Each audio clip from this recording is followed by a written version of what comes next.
watch. New poster arrangement. I like to use a bit more variety, but I can change it as I go. Alright, so initially I wasn't planning on doing this game and just moving on to Sonic 3 after reviewing Sonic 2. But then I realized it would be best if I did give this game a look-see, even just a quick one.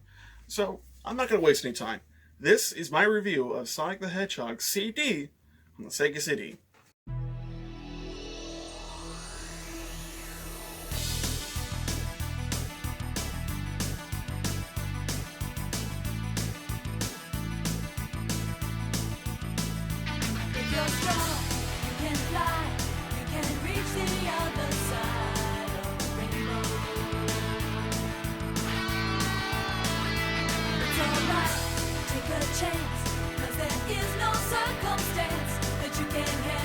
During my look at Sonic 2, I had stated that after the Blue Blur's first success, development on two new games had begun, Sonic 2 and Sonic CD. I had also wondered if Sonic CD was meant to be the actual Sonic 2 instead of the one we actually got.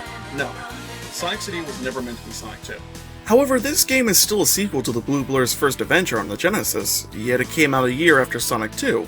So what does that mean for this game? Simple, it's a prequel.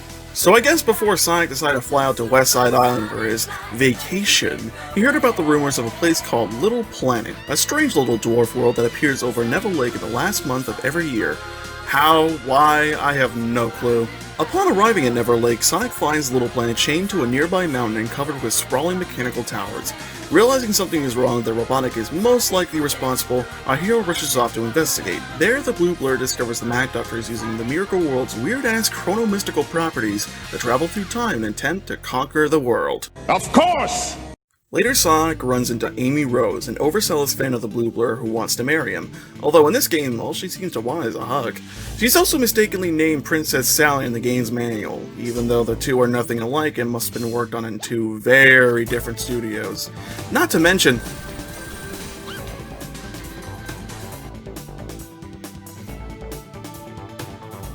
well, fuck. You probably wonder who that was. Well, the latest and greatest of Robotnik's designs, Metal Sonic. A robotic replica of the Blue Blur who's obsessed with proving himself to be the better Sonic the Hedgehog. I am the true Sonic Faker. You don't stand a chance. Look at your hand. Why? What's wrong with... Oh my god, I'm a robot! I can't believe it. I'm a faker. My whole life is pointless. I can relate.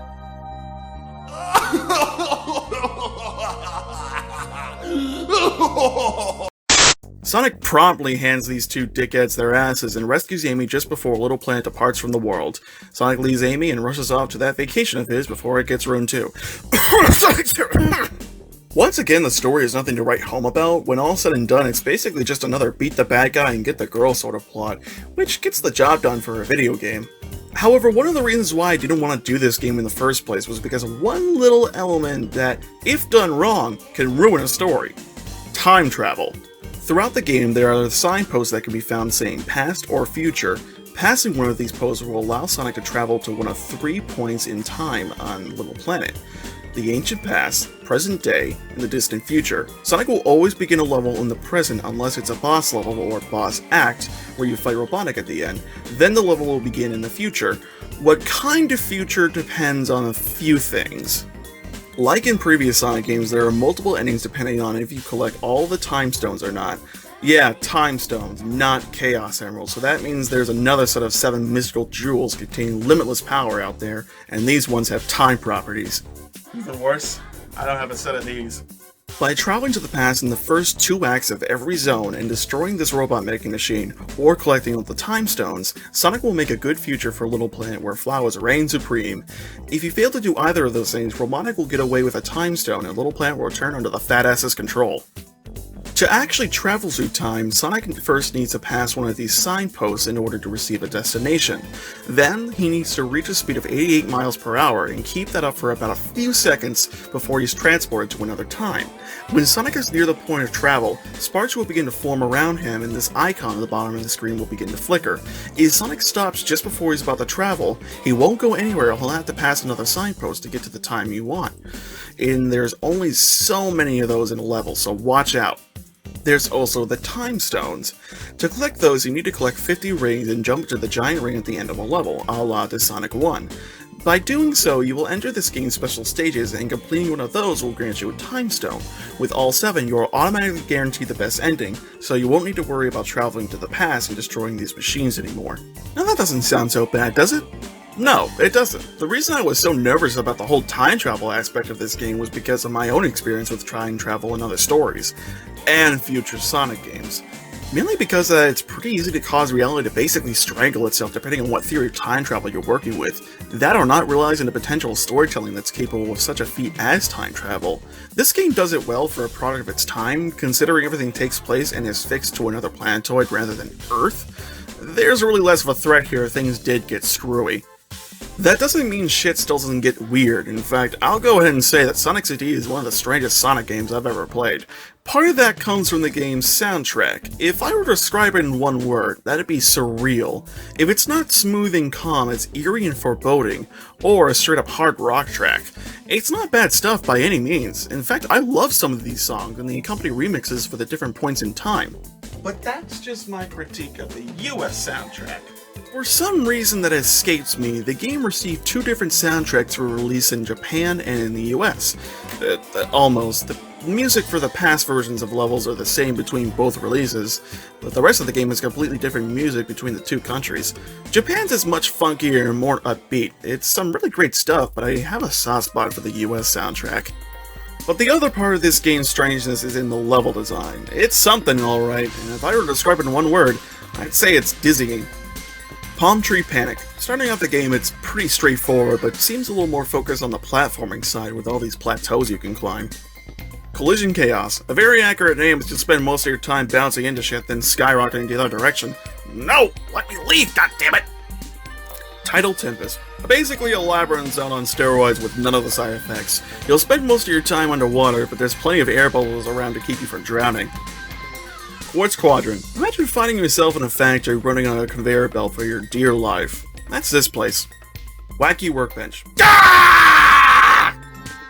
Stardust Speed. Oh, jeez. Oh. Metallic Madness. This should have been called Metallic Maze. I swear it's possible to get lost in this zone. That or Cylindrical Crusher. But of course, there are the special stages. In this game, Sonic continuously runs forward on this flat 3D plane and must destroy UFOs to obtain a Time Stone. There are elements of water and grass in these levels, even if it doesn't appear so. Touching the grass will slow Sonic down. The water will not hurt or hinder Sonic's movements, but it will rapidly decrease seconds from your timer. When the timer reaches 0, you're booted out of a special stage. However, if you only have 20 seconds left, a blue UFO will appear and you can destroy that to get an extra 20. These special stages are fine, but they can be a pain in the ass. Even with CD technology, the Genesis isn't able to render a real 3D model. The Sega CD was an add-on of the Genesis after all, so they used some advanced sprite graphics to simulate the look of 3D. But these are all 2D images that have been scaled to look 3-dimensional, and it causes so many problems with depth perception for me. It's because of that I fucked up so hard that I got the bad ending thanks to it. These levels aren't bad because of that, they're just ahead of their time, but I don't think anybody was ready for this. In fact, I don't think anybody was ready for this game in general.